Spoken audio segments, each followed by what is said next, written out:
Today on Accelerating Excellence, we have Laura Weightman. Laura is a British middle distance athlete who captured hearts and headlines worldwide. Laura is elite in every sense of the word. Born and raised in Northumberland, UK, Laura's journey from young talent to Team GB Olympian is nothing short of extraordinary. She represented Great Britain in the 1500 metres at both the London 2012 and Rio 2016 Olympic Games. She has multiple European and Commonwealth medals to her name in the 1500 metres and 5000 metres. Laura's tenacity and drive have inspired countless athletes around the world, and it's not just her achievements on the track that make Laura special. Off it, she's known for her humility, her passion for giving back to the community, and her commitment to the sport she loves. Laura has since moved into a coaching role where she's sharing her knowledge and experience with both the next generation of aspiring elite athletes, along with enthusiastic amateurs. In this episode, Laura shares her insights from her racing in Olympic finals, the challenges she's faced and how she overcame them, and why the way we define success is so important. I hope you enjoy. Laura Weightman, welcome to Accelerating Excellence. It's great to have you on. Thank you very much for having me. I've been really looking forward to this conversation, and I just want to kick off with, can you talk to us about where it all began for you? I think for me, if I reflect and look back, I have got 4 siblings. So for me, growing up, being competitive and being in a busy household was something I experienced from a really young age. I think having 4 siblings really sort of ignited that natural competitiveness. So for anyone listening who has got siblings, you know what that sort of sibling rivalry is like. And me, my sister and brothers, we would compete over absolutely everything. So Are they older or younger? I've got an older brother and 3 younger siblings. And, we're not actually, there's not a big spread in age. It's just over 10 years. So, we would be competing over a family board game. We would compete over anything that we were doing, whether that was a family game around us growing up, or even, there's 8 slices in a dessert if you cut it evenly. I've seen us, cut cards over the last slice. So for me, growing up, it was a naturally competitive environment, and I had a real appreciation for being outside and being active, growing up in a very active family. So I did a lot of sports growing up, and probably my parents' way of tiring us all out because it was a hectic household.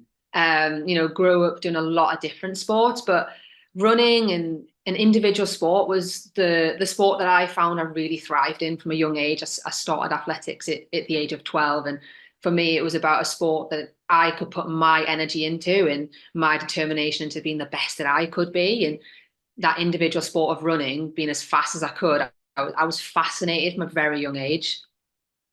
I guess it's so pure in that respect, running, isn't it? In that there's a start line, there's a finish line, and there's explicit outcome metric in terms of that time that's not quite the same in, say, football, rugby, netball, hockey. Did your siblings engage? Were they in the athletics as well, or? We all did various different sports. My brothers did a bit of football. My sister actually did some martial arts. And I did, growing up, I did dancing and not very well, admittedly, but I experimented with loads of different sports at school. And I think for me, that's something that's really important for anyone starting their sort of fitness and activity and sports journey to find out what you enjoy the most, because actually that's what's going to take you on a long career through the highs and the lows. Because if you don't enjoy it, you're not going to be able to push yourself into the red and really maximize yourself. But for me, running, no matter the distance you do or compete over, for me, it was about how fast could I be and how good could I be. And at 12, I never, in my wildest dreams, imagined that I would be able to go on to have the career that I did. Oh, it's incredible. And, so you start athletics, you're 12 years old. Out of interest, you go to secondary school, right? And I had this experience. And in your first year, you suddenly move from a primary school, say 30 odd kids, to suddenly 100 plus or whatever, maybe more than that. That first year you do cross country, were you an absolute natural? Did you smash everyone year one, or was it something that grew? No, I remember I didn't win my very first school cross country race. Okay. And I remember really well, it was year 5 because I actually at the time had a middle school. So I Okay. had that slight bridging gap. And I remember one of the girls tripped me and I fell head first down a hill. No way. She ended up winning, and we were friends throughout school and ended up, going through all of the age group competitions at school. So I remember not winning my first school sports day. And it was after that I realized I didn't like to lose. And I wanted to figure out next time how could I win. And that was just at a school's level. Yeah, very interesting. Okay, so then you're engaging in an athletics club, which you're slightly more serious than maybe just doing the token bit at school. At what point did you think to yourself, "I'm really good at this"?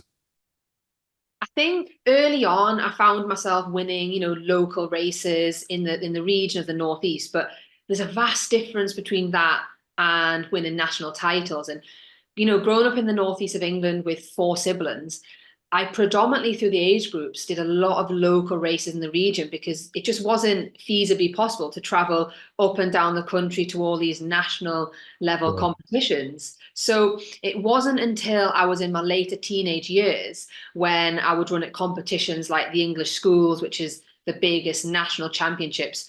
And at 15, 16, it is like the Olympic Games. Yeah, And for me, it's sort of that age, it was about exploring sort of my potential. And it wasn't until I won my first English schools championships in 2007, I think, that I sort of got a taste for what competition could be like. And that for me sort of ignited that passion to think, how good can I be? fascinating. And as you advance from a 12-year-old who's enjoying athletics, and you're obviously a self-improving person, highly competitive. At what point for you did it become, this is more than just something I do for fun? This is sort of part of your identity? Yeah, I'll never ever forget in 2005 when London was awarded the Olympic Games. I'll never forget that moment of watching that on TV, seeing Kelly Holmes and Steve Cram celebrate that announcement. And little did I know at that time, 5, 6 years later, Steve would become my coach. But I just remember Incredible. sat there watching that moment thinking, I want to go to the Olympic Games in London. I had no idea what that meant. I had no idea really what the concept meant of being an Olympian. I remember the year before watching Kelly winning her double gold, being inspired and thinking, wow, I want to do that. And in 2005, I had no right to even say that. I was a junior, I was a young athlete, I'd never won a national junior title. It was just this dream and ambition from watching the Athens Games and then seeing the hype and hysteria around London. That for me was a moment in my head that a switch flicked, and I was like, I want to go to the Olympic Games. Oh, incredible. And how did your behavior change after that moment? I think for me, it was more about I just had this wider, deeper goal inside me of something that I wanted to go on to achieve. And I think it gave me that extra layer of drive and that extra layer of focus. Not a lot generally changed overnight because I was a young athlete who still had to develop, Sure. and I still had to keep training hard and actually progress through the rounds of the sport to become a better athlete. But I think it was that sense of excitement that was buzzing around the country at that time when we were awarded the games, and seeing how excited everyone else got. It made me realize, wow, this is going to be big. Imagine being part of that. Hmm. And in terms of, I guess, the conditions, and you're sort of alluding to it there, but I was going to ask you about, what are the conditions in at the early part of your career, sort of pre becoming an Olympian? What were the conditions that you were most motivated and driven, determined, and almost, use the word professional, of course, amateur at the time, but yeah, what was it that enabled you to access those behaviors? I think growing up, I attribute a lot of the attributes I have now to sort of my family, my parents' upbringing. Coming from my background of having 4 siblings, my dad had his own company, and I think seeing the attributes that he had in the business world, that drive and determination to look after his family, but work 5, 6 days a week in the building trade to be successful in his business.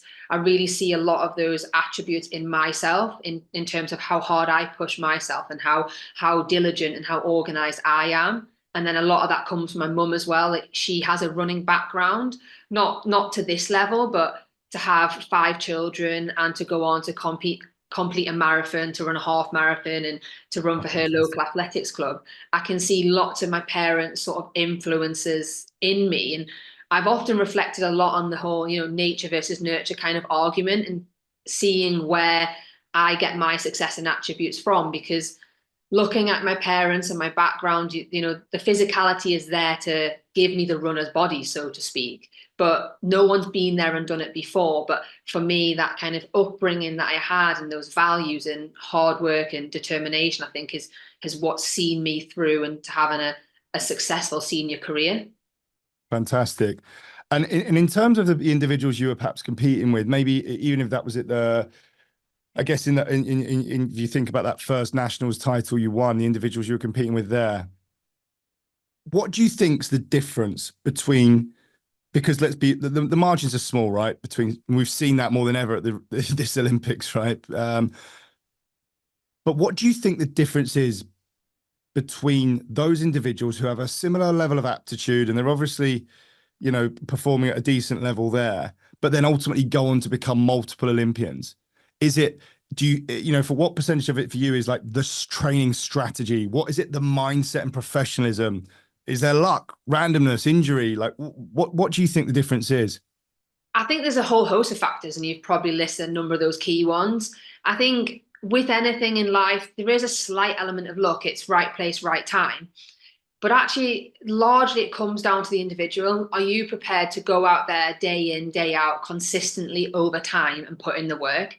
And for me, it really is about consistency back in the weeks and the days and the months that ultimately lead to these one-off moments. The 4-year cycle to Olympic Games, as we're seeing now out in Paris, the athletes out there competing and having their one chance in 4 years.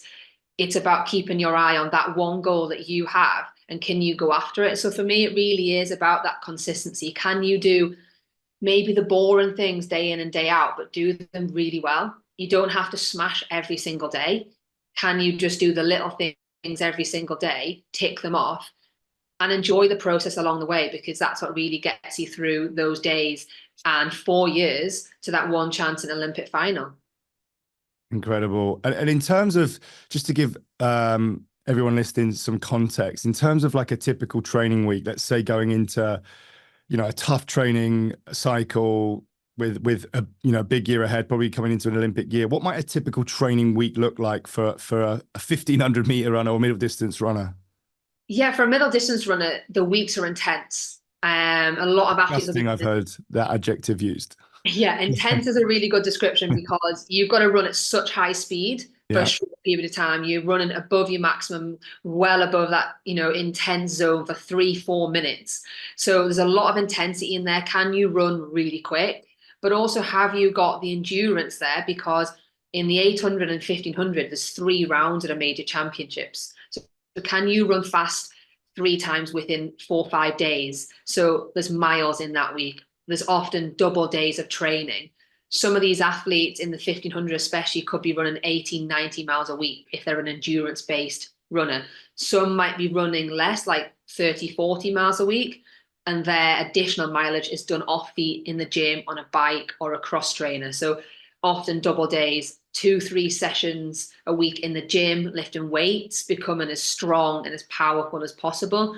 And then on top of that, the rehab, the technical work, the physio, and, the almost forgotten element of training for a lot of people, and the rest. Can you rest and absorb all of that training so that your body can adapt and then perform on race day? Amazing. And so, Laura, at what point in time did you win national titles? You continue to compete at a high level nationally. At what point in time do you get what's the breakthrough race that puts you onto the Olympic scene and you realize, like, okay, this is realistic, this is happening? That image you had in your head when you sat watching Kelly Holmes it's manifested into reality. Yeah, for me in 2010, so 2 years from the London Olympics, I qualified for my first ever Great Britain International. I qualified for the World Junior Championships, which are out in Canada. And for me, that was just a huge moment in my life to receive the phone call that I was going to represent my country. For me, if I never ran again, that would have been such a proud moment that that would have stayed with me forever. But for me, that was the first taste of what international competition could be like. And being at that championships and finishing 6th in the world as a junior, I wanted more. And it was the following summer in 2011. I had a small knee surgery for the first time in my career in the February. So I had no expectation on 2011. Knowing the Olympics were the year after, me and my coach said, right, let's see what you can do this track season to prepare yourself for the potential that you might go to the Olympics next summer. And it was at the back end of that summer season in the September that I ran a time that would have got a B standard for the Olympic Games. At that time, there was an A standard and a B standard. So the B standard was a time that I could have been picked on, but because the event is so strong in the country, I knew I had to get the A standard. But at that small BMC race in Manchester on a random evening in September to run something close to potentially qualifying for the Games, I was so shocked, so excited, but even more motivated to think, wow, I might actually go on to achieve this. And that for me was that real breakthrough to think that this is possible next year. And did your training change much when you had that breakthrough, or was it just your perceptions of what was possible you sort of changed? I think there's so much to be said about the mental impact of a positive experience that it can have on you and that sort of mindset that you have. For me, walking away from that competition, having unexpectedly run a massive personal best, in my head just gave me that sense of confidence and belief even greater that I could go on to achieve this next year. And I really was the type of athlete that ran on confidence. So seeing the data in workouts, the feedback from my coach, because he was the type of coach that would never tell me I could do something if he didn't truly believe I could do it. So the sources of confidence I had around me really did impact on my performances, and taking that feedback for me took it into training in a way in which I just thrived that year leading into 2012. And was there anything different that changed in terms of your strategy? Any secret sauce that came in when you look back? Or no, at the time, I just did that little bit more training. I trained that little bit harder. I started working with Steve, my long-term coach, who coached me my whole career in 2010. And at that time, I chose to come to Leeds to university, where I set up my training base while studying. And one of the best pieces of advice I received my whole career was from Steve. And he said, choose to go somewhere where you can build a team around you and never rely on anyone. And that's what brought me to Leeds, because I really believe that the people and the infrastructure here was where I needed to be to get the most out of myself. And it was that change in 2010 when I came to Leeds to study, having access to physio, having access to strength and conditioning, which I'd never done before as a junior athlete, having access to other coaches who could support me and Steve along the way was the change.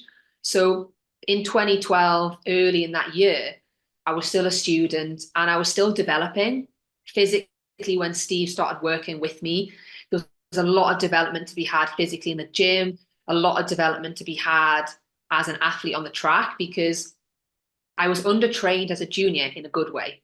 A lot of junior athletes can fall into the trap of potentially doing too much too soon, whereas I actually probably undercooked myself, which was probably my super strength my whole career, in that every year we could push that bit harder, whether that was in the gym, whether that was running more miles, whether that was running faster.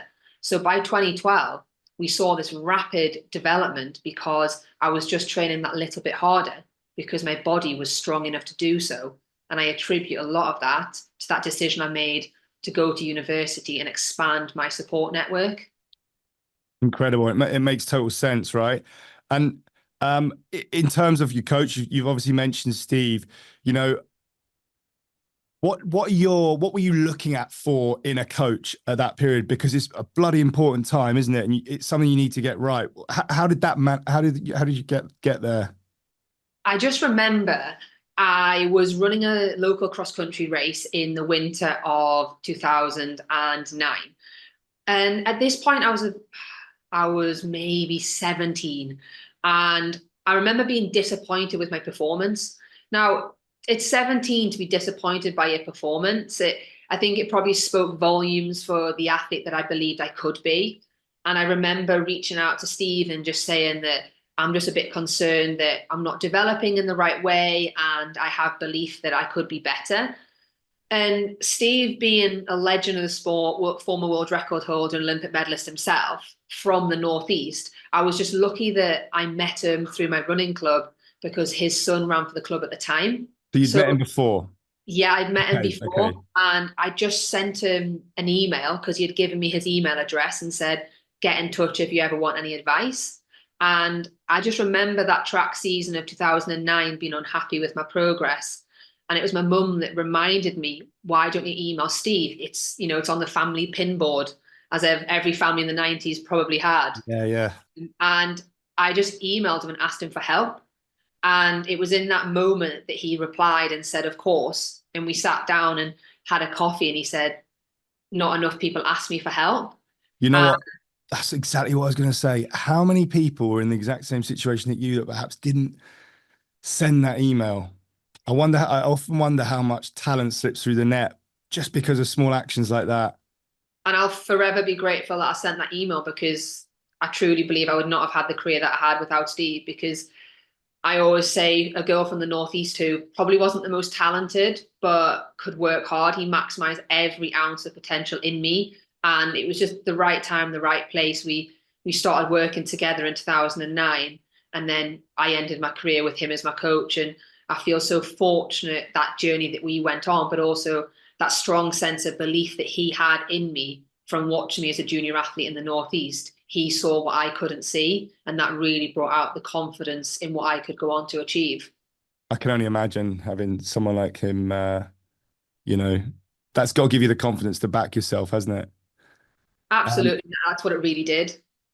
Brilliant. And in terms of his one, discipline, did Steve ever have to enforce that with you?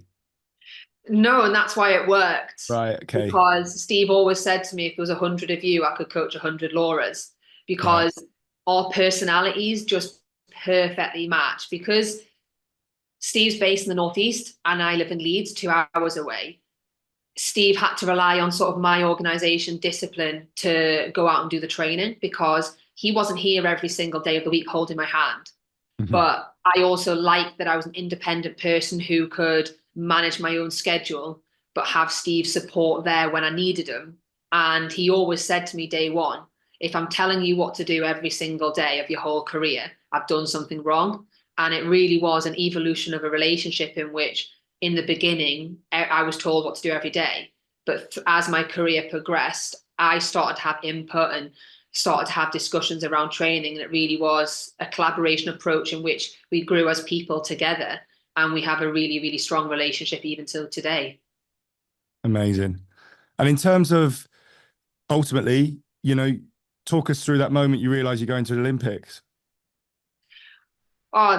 To describe London 2012, like, I've got a smile on my face now. And if anyone asks me what 2012 means, it's like, how do you describe the undescribable? It'll forever be, whatever's to come in my life, it'll forever be one of the greatest moments of my career.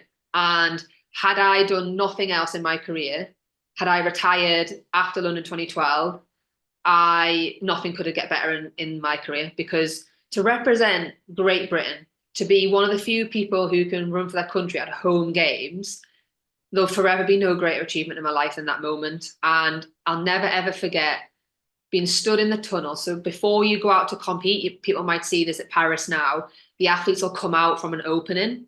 And I'll never forget that overwhelming sense of emotion and that almost feeling that I was about to cry before I walked on the track, because I was going to be announced to 80,000 people as a British Olympian. And that noise will stay with me for the rest of my life. And it was amazing, wasn't it? The noise in there. I just wish I could bottle that up and replay that, because that sense of pride of being stood on that start line, running for my country, nothing will ever get better. And that childhood dream lived, and to be able to live that will stay with me for the rest of my life. I can only imagine what that must have felt like. We had Catherine Granger on recently, and she spoke the same. And we were sort of talking about how I think London and the whole country, I've never felt the nation so happy and enthusiastic and sort of growth mindset in terms of just everything. Everyone's just sort of lifted, right? It was just an absolute buzz. It was an incredible thing just to have the home Olympics, but to walk out and the Olympic Stadium, I mean, it was loud, wasn't it? It was electric. And to have where we were staying in the Olympic Village, you weren't far away from the stadium. So if you weren't competing that night and there was a delay on the television, if you were watching it in the accommodation, you knew what had happened based on the roar from the stadium, and that noise and that cauldron was just absolutely incredible. And talk us through that feeling then. You've described that you're in the tunnel, you're coming out, like there's that, you talk about that potential, the emotions involved, almost tearing up with joy or gratitude. But then it, you know, you're on the track, right? And it's time to get down to business. What's going through your head? And it's the minute you get out onto the track, you have to focus and have a sense of calm. And in track races, you're lined up on the start line and you announce to the crowd. So I always allow myself that moment to acknowledge the crowd and to smile and to take that moment in, because one thing I learned throughout my whole career is you never know when your next race will be, because in performance sport, you are on that knife edge of anything could happen. So I really learned to embrace those moments. But then from that moment when the camera passed, it was just relax, focus on the track in front of you and focus on the race ahead, and try and switch out the noise until the gun goes, and then use that noise as energy. Because in my Olympic semi-final, that noise and that energy is what got me to that finish line, and I made that Olympic final. Because 150 meters to go, I was in 8th place, and I knew based on the time I was running and the semi-final previous, I had to finish 7th and I would go to the Olympic final, which at 21, my first competition for Great Britain would be a huge achievement. And it was the noise and that home crowd that got me to that finish line. And one of my favorite pictures, really makes a difference to you. Huge. One of my favorite pictures from the games is the photograph. It's blurry because it's like a really old picture, but I'm dead heated on the finish line with another athlete. And because I dipped on the line, I made the Olympic final by the thickness of the tops we're wearing now, because that photo finish. You're seeing fine margins at the moment in Paris with the 100 meters and the 400 men, for example, was so close. And it was that kind of margin of me being an Olympic semi-finalist or an Olympic finalist in London. And I was an athlete that went into London ranked way outside the top 12. But it was that sheer determination and belief in me, but also that noise and that crowd around me that carried me to the line and got me into that final. Sorry to interrupt the podcast, but before we dive deeper into the conversation, I want to express how grateful I am that you're voluntarily choosing to spend your time here with us. I also want to take a moment to ask for your support. I want to bring you the best podcast I can in terms of guests, engaging discussions, and thought-provoking conversations every week. And that's where you come in. By hitting that like button and subscribing to the podcast, you play a vital role. Simply put, when you hit that like button or subscribe, you enable the podcast to reach a much wider audience. And the wider the audience, the easier it is for guests within my network to convince their agents, management teams to free up their diary and come on the show. Thank you in advance for your likes and subscriptions. Now, let's get back to business. And how did that final, right? Talk us through. The reality is 1,500 meters. I think a lot of people will probably have traumatic memories from school athletics days where they're forced to run 800, 1,500. It's painful, right? You go, it's so fast and you just got to hold it. It hurts. Like from a mental perspective, how do you approach that, or how does it feel to you, or is it just completely different to you than how it? The London 2012 final for me is almost difficult to look back on, because on the day I finished 11th, and due to subsequent drugs cheats, I now finished 7th.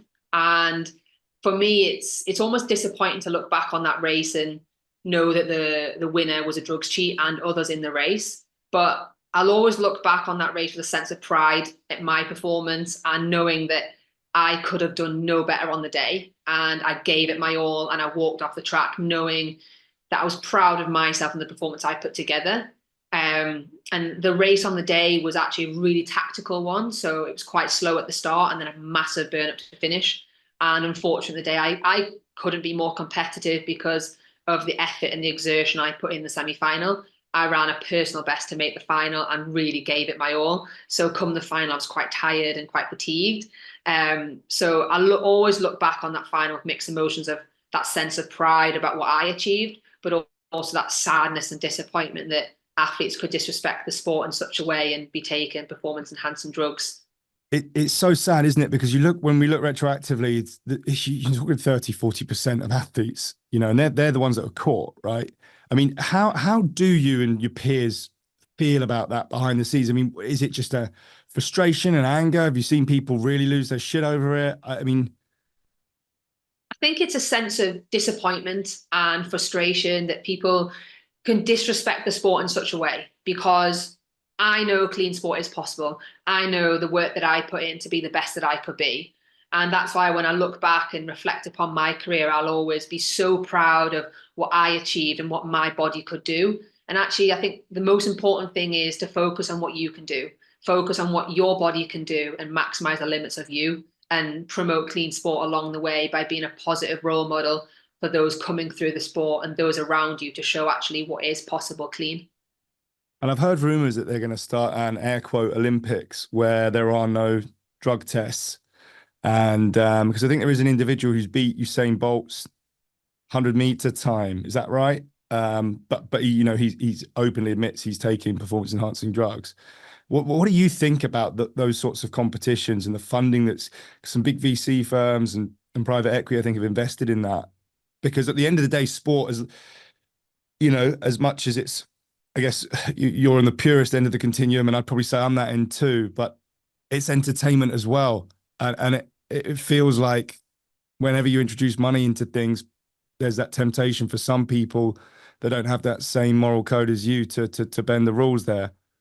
And you know, I think it is disappointing and frustration that people will break the rules and bend those rules to sort of maximize financial gain or reward through medals. For me, I'll never move past like the Olympic Games, and which is for me the pinnacle of all sport, coming together the world's best who are clean, who've worked hard. And I think for me that is always the sport and the event I would want to focus on, because it's actually showcasing to the world the best people in the world in all the different sports and events, actually what is possible when you work really hard, and actually what your body can do and push the human limits. Oh, I totally agree. So then, Laura, you have that breakthrough, incredible Olympics, personal bests. I guess that's shifting again your perceptions of what's possible for you. But you know, what would you say was your absolute peak experience over your whole career? Well, I think it's so hard to probably pick one moment. I think there'll be probably multiple moments throughout my career that stay with me. And I think 2012 will forever be one of those moments, because, you know, making those home games and everything that came with that will forever stay with me. But I think along the way, there's probably one of the two moments that I can reflect upon, and not all of them are medal moments either. So one of them for me is the London 2017 World Championships. In the 1500 meters at that championships, I finished sixth, which to some is a failure and to some is not. But to me, that was my ultimate gold medal moment. And in many reasons, I left the Rio 2016 Olympics incredibly disappointed. And in my head, I'd failed. I'd made the Olympic final, but I hadn't progressed on from London. And I left there extremely frustrated, thinking, why? What can I do to be better? And in the aftermath of that, I did a few things. One, I started working with a sports psychologist, and the other one was to transition to the 5,000 meters. And in doing both of those things, I went into the World Championships in 2017, running the 1500 meters with a new outlook and new goals. And part of that was understanding what success meant to me. And I spent a lot of time in that period from 2016 into 2017 with my psychologist, reflecting upon what is success and what would goals be to me. And for me, it's a feeling and an emotion through a performance that you truly know that you've won gold. And in London 2017, finishing sixth, I had 5 of the greatest in history 50-meter runners ahead of me, and I could have done no better. I went into those championships ranked outside the top 12, but I trusted my racing instinct and the drive that I had in me. So when I stepped off the track that day, I truly knew that I'd won because I could have done no better.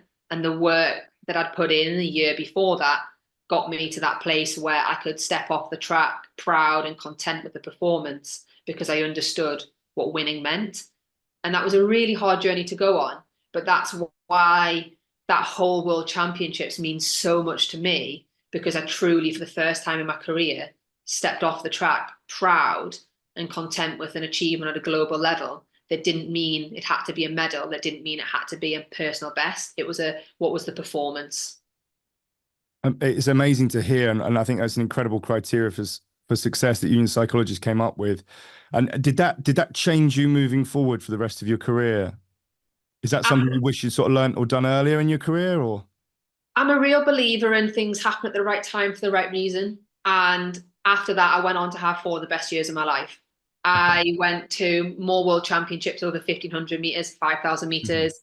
And I went on in 2020, which ended up being my last track season, running one of my other highlights of my career, 14:35 over 5,000 meters in the COVID season. And again, for me, what happened in 2017 gave me this sense of belief in myself. I went on to win medals over the Commonwealth Games, 5,000, European champs, 1,500, and went on to achieve great things over the 5,000 meters and running times that if you asked me 5 years before, I would never believe would be possible. And in 2020, that race in Monaco, when I ran 14:35, I was an athlete on the track on the start line who finally didn't look at what everyone else was doing, their personal bests. I put myself in a position to race. And I've got a great picture of myself leading that race, in which behind me, you've got Sifan Hassan, Helen Obiri, Beatrice Chebet, which are athletes who have won global medals at the Olympics, World Championships, and the best in history. And there I am leading that race, not afraid to push it on and to push my limits and be the best that I can be. And that race, putting together, running 14:35, was something I never imagined in my wildest dreams would be possible. But that work that I put in into 2017 and that belief in myself about what I could do and understanding actually there is no limits to my capabilities. I'm limited by my mindset and my psychology. And it's something I learned. And from 2017 onwards, I really had a great few years of my career in which I loved every moment of it. I'm so glad you're sharing that with us, because I think I'd encourage, almost implore anyone listening to really take that on and maybe even skip back and listen to that again, because I think it is something that is so underutilized as a means to optimize the way you pursue goals in terms of, you know, increasing your chances of succeeding, but also to just enjoy the journey. I love the way you said so unconsciously it was the best 4 years of my life. It was so, and you can sort of tell as you're talking about that. And I'm sure that what you're talking about there played a big role in that, not just on the performance, but on the quality of the journey. And I often talk about how, you know, yes, performance is important, but you've got to have that quality of life and health alongside achievement. So it's wonderful to hear that. I was going to flip it now and, you know, wondered if you could share with us some moments where things haven't gone your way and it's been really, real tough. And I know you've alluded to perhaps that Rio event, but has there been any moments maybe in a race or a period of your career where things have just not gone well at all? And maybe talk us through how you approach those situations.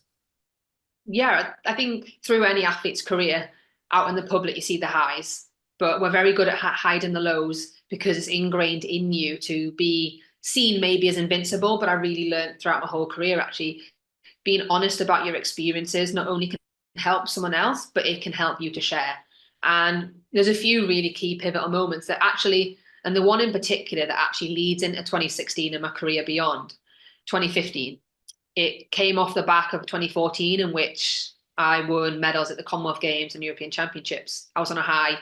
I thought I was invincible, and I thought, wow, this is my time to transition, have a great year at the World Championships before the Rio Olympics. But in the World Championships, I crossed the finish line having qualified for the semi-finals. But in crossing the finish line in the heats, I fell, and I'll never know what happened because I don't remember. But it's almost like I tripped or stumbled, and I face planted. So I fell directly, hit the track with my shoulder and my head and knocked myself unconscious. And I have no recollection of that moment, and I have no recollection of that race. And that was an incredibly tough experience because the whole of the 2015 season had been challenged for me. Mentally, I struggled with this sense of pressure and expectation on myself to perform, and I wasn't performing. I wasn't enjoying it. And to then get myself into incredible shape for the World Championships, feeling phenomenal, but to then cross the finish line and not to be able to compete medically again because I had severe concussion, which is absolutely ridiculous in a non-contact sport. It is just beyond a joke that this even happened to me. And it was like something out of a movie. Do you know when you see on movies, you can see stars? Literally, I was so dizzy and disorientated. I didn't know what was happening. But that stayed with me for a long time. That moment of having everything taken away from you unexpectedly. It wasn't like I had a niggle or an injury.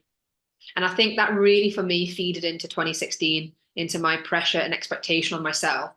And that's what got me to a point in 2016 where I was stood on the start line and I couldn't wait for the race to be over. And it was in that moment I knew something wasn't right. And that led into 2016 to the Olympics. I was at the Olympic Games in Rio, but I didn't want to be there. Now, that's not okay. And that is not the way you should be feeling. It was vastly different to the emotions I had in 2012. So it was in that moment I left Rio and I knew I needed help. And that's when I asked. That is what prompted you to do that. Yeah. To help. And that was one of the best decisions I've made, but one of the hardest experiences to have. I can imagine. And do you think you would have worked with a psychologist without that experience? It's hard to say. Maybe yes, maybe not. It was certainly the best decision I've made in my career. And working with Andrew, who actually is my former lecturer at university. He was maybe not the conventional choice, but he was someone who I trusted, someone who I felt like I could open up to and was the immediate choice for me. And maybe at another point, had that not have happened, I might have turned to that. But I certainly knew in that moment, if I wanted to achieve my success, I needed some support to get there. And working with Andrew every single month following the 2016 Olympics, right the way through to the end of my career, was one of the best decisions I made because it got me through the highs, but it also got me through the lows that were to come and gave me the tools to cope with things much better.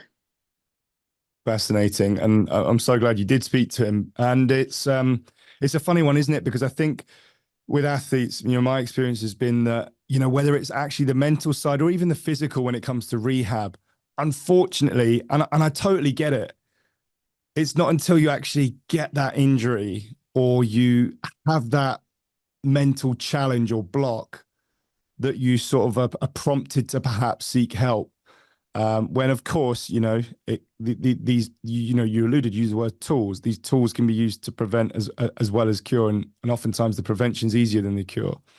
But if I were to take you back to that moment, you talked about, use the word sort of pressure, expectation.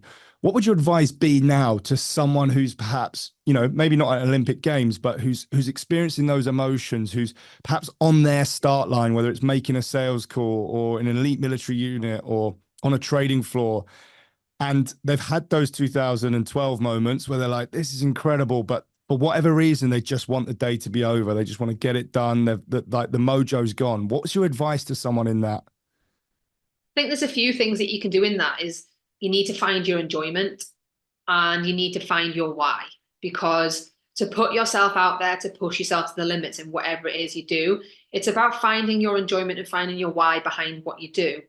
But ultimately, it's understanding what your success is. Now, I say this to athletes I work with in a coaching capacity now, is before you stand on that start line, what does success look like to you? And that is not always a result of time, a performance, or a position. It's understanding what you want out of a competition. And it's not an easy process to reflect upon what your success is. It takes time and deep thinking to understand truly what success is. It's not about what the person next to you is doing. It's not about the person on social media that you're following is achieving. It's about truly what does success mean to you without the external reward and those factors. And that combined with your why and having that sense of enjoyment can take you a really long way. Because if you're not enjoying it and you're not content with the successes, you're always going to be left wanting more, more, more, and never satisfied. And I think really topical to this, Josh Kerr gave a brilliant interview following winning silver at the Olympic Games in Paris, because yes, coming into it, Josh wanted gold, but he gave a brilliant interview in which he said he could have done no more. He ran a national record to get silver, and he ran his best tactical race. And he walked off that track with that sense of clarity and pride in his performance, and rightly so, because it was phenomenal. But it's having that plan before you compete of what your success is, but also being able to understand and reflect upon what that success means. It's not always the result of the medal. Absolutely. Yeah. So many athletes I work with, we often have this conversation now, because you often see these things on social media along the lines of like, win or learn. And it's great, win or learn. But even there, I prefer learn. Just learn. Like, don't get obsessed. Whenever anyone gets too fixated on outcomes, I think they just end up tying themselves in knots. And even if they're not going to trip them up immediately, it's got to be for that intrinsic reason that I think you're alluding to with that why and the feelings, the behaviors. It's got to be more than just the outcomes. And what I absolutely do not mean is, I don't mean, of course you're going to go out there to compete hard and test yourself against the best and see where you stack up and go and aim to compete at the highest level and as hard as possible. But it's really got to be about that learning and seeing where you're at, seeing where you break down, and then fixing any chinks in the armor. And I think that's where sport can give everyone something in life. It doesn't matter whether you're an Olympic athlete or someone going out and doing sport at your local club or whatever the event is you do, because actually through losing, which is so important, you can learn so much about yourself, but about how you can improve and be better. And those skills that sport gives you, you can take into life, into work, into your family. And it really helps support everything that you do. And that's why for me, from a really young age, being competitive, growing up with my family, I learned so much about what I wanted, and I learned so much about myself as a person and how this can sort of play a bigger part to my life. And I think that's where the power of sport can give us all so much. Yeah, and I think this is why I'm such a big fan of participations. Kids getting involved in sport as well, because it is that perfect environment to expose people to challenge, failure, uncertainty, getting tripped up in a school cross country race. These are all like exposure to the real world, because it is a jungle out there, and you're going to get tripped up metaphorically in the professional world and in life, just adulting. And I think just learning to deal with those things in a safe, controlled environment, like a sporting an athletics track or a football pitch or a rugby pitch, is a really healthy way to develop the skills to be able to cope with that. And that's why I'm anti some of these participation medals, or everyone just no winning, no losing.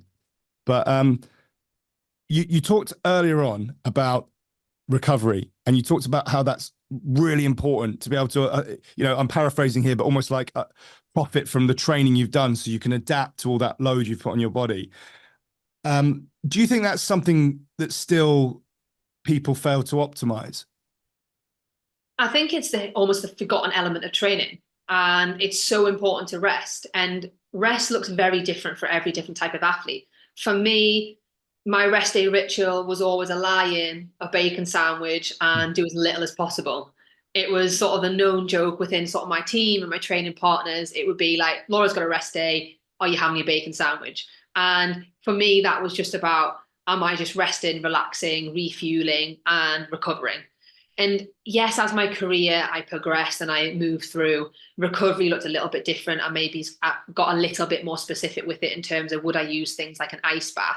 When would I have a massage in the week? What type of stretching or active recovery would I do?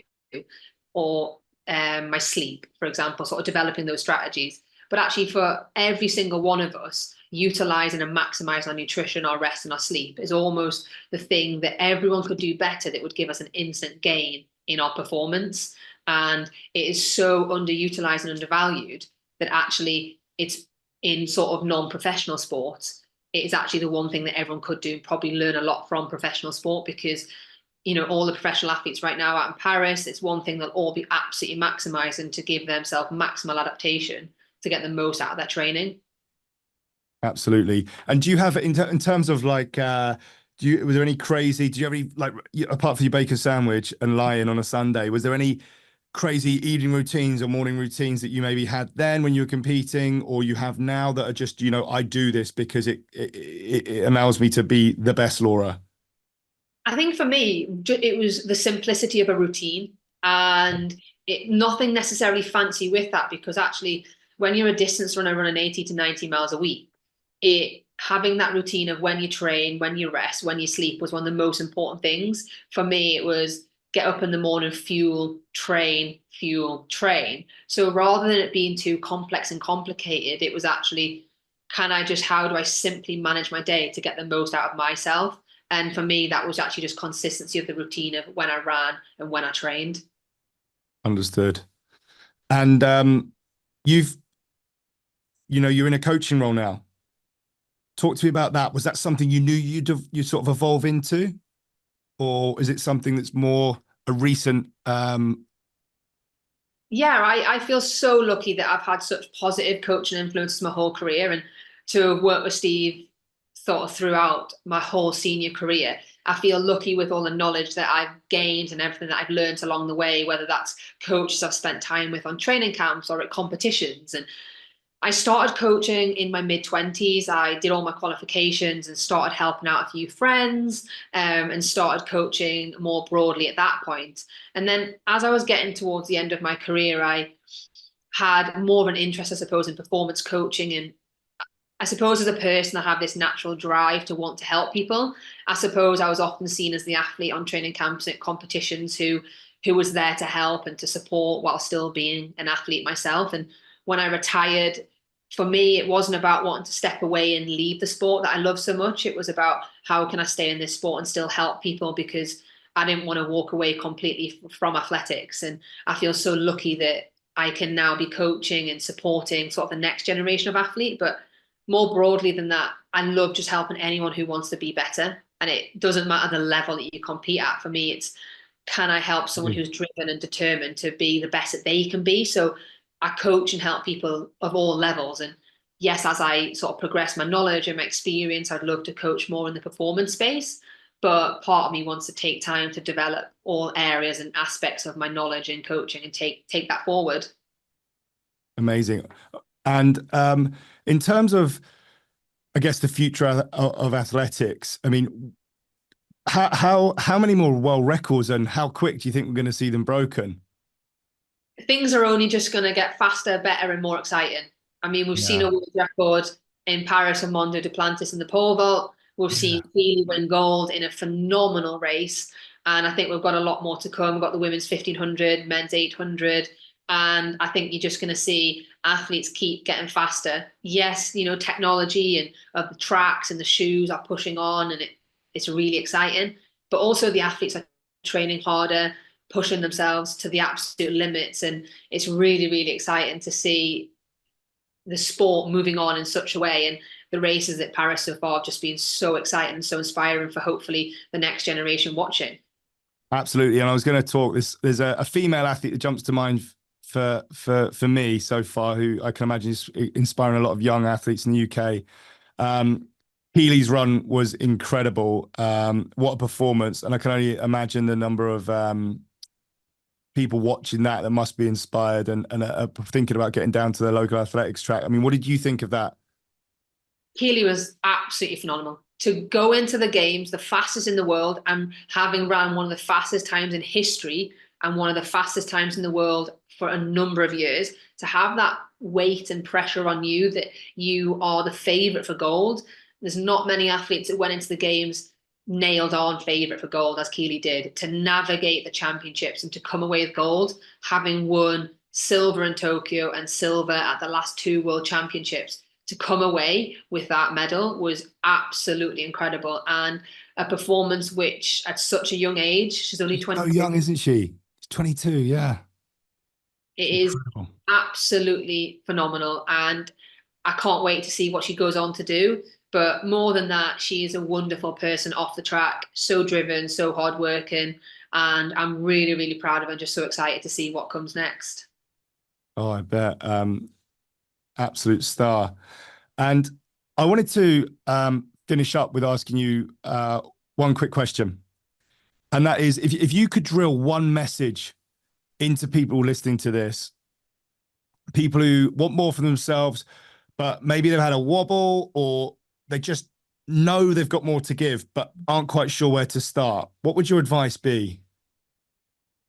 I think something we spoke about before is just reflect upon actually what your success means and understand truly what success would be. And then from there, you can formulate a plan on how to go out and achieve that success. Brilliant. And I just want to finish off with some quick fire questions, if that's okay. Okay. These are always the hardest questions, you know. They are. Favorite movie? God, that is a really, really tough question. These are the questions I need to think about, to be honest. Oh God, you put me on the spot there. Is there a few that come to mind? I'm just so bad with films. I'm not like a necessarily really good. I thought it might be an Olympic, like a Cool Runnings or something like that. I like really trashy, cheesy films. Really terrible with it, to be honest. But favorite movie? Oh God, it's not good. This last good one you've watched, at least. I need to think about it. I'll have to come back to you. Ask me that one at the end again, and I'll come back. Cool, we'll do it.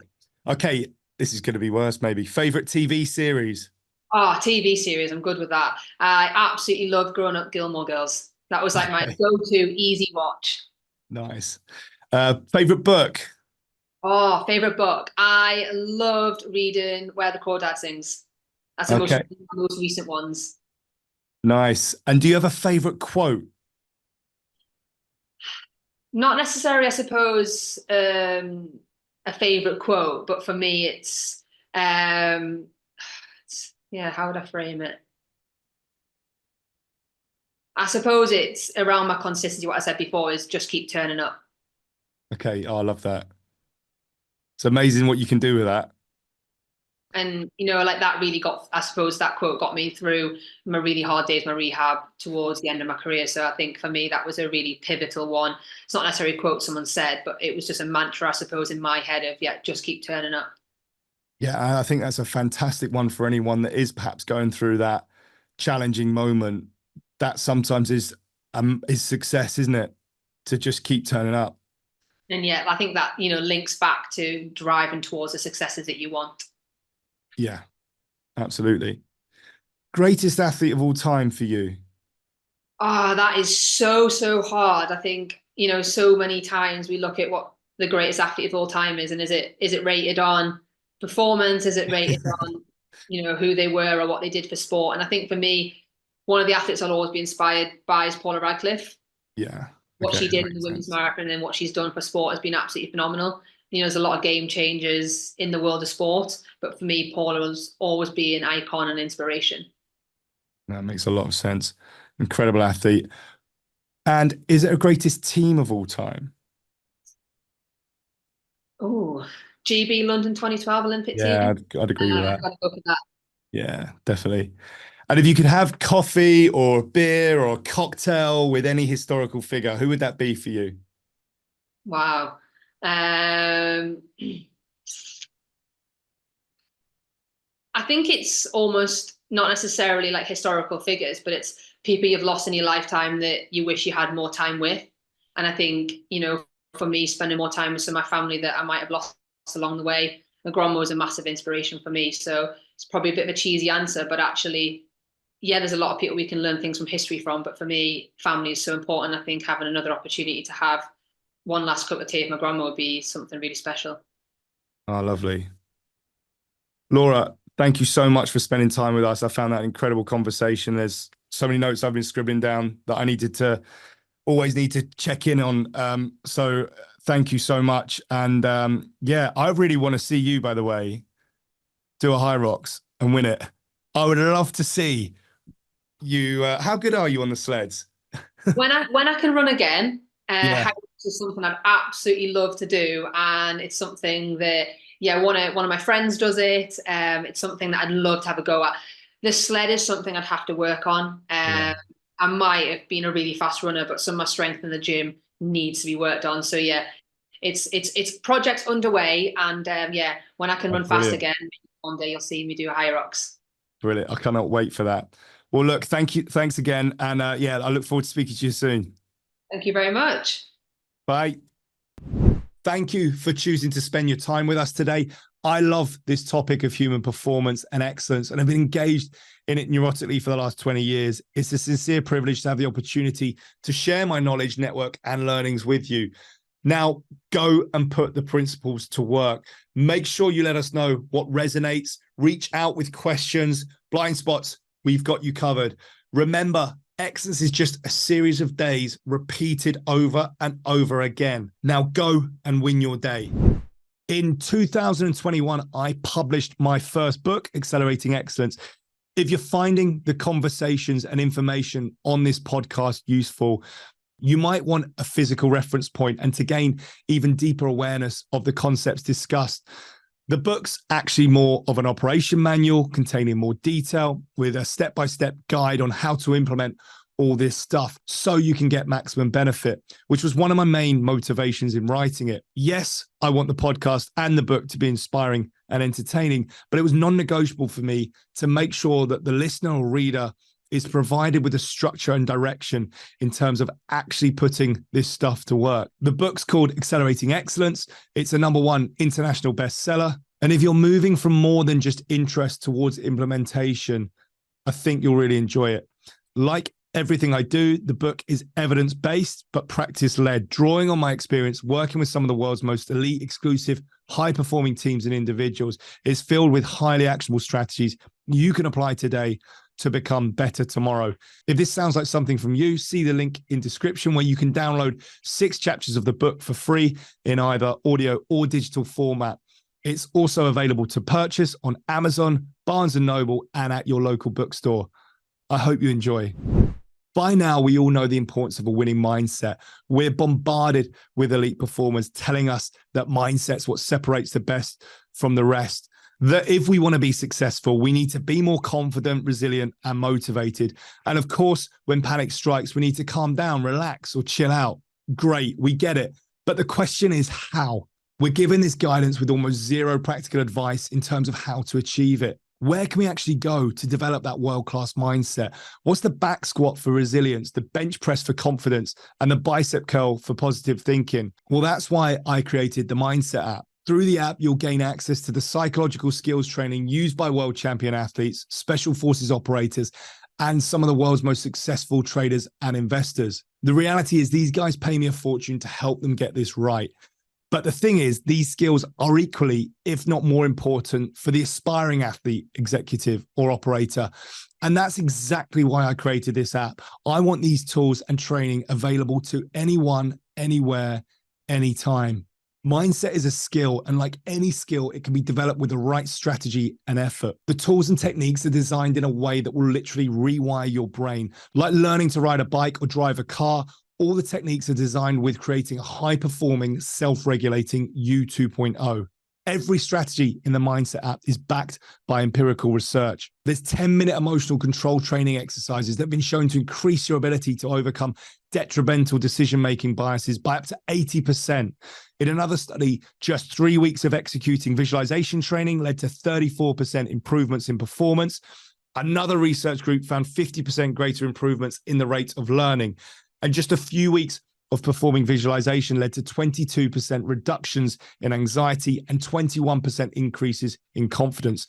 These numbers are phenomenal, and I've never met an elite performer in any domain that can afford to be missing out on this type of edge. What I love most is that we've structured everything so that you don't need to carve out an extra hour in your day to get this done. Small bite-sized chunks of 5 to 10 minutes are all it takes.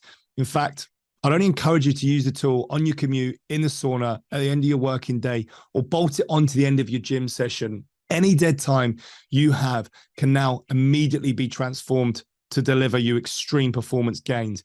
My goal is to remove every possible obstacle to your development. And with that in mind, the basic package is completely free. Visit the link in description and sign up for our pre-launch free emotional control, visualization, and performance routine programs.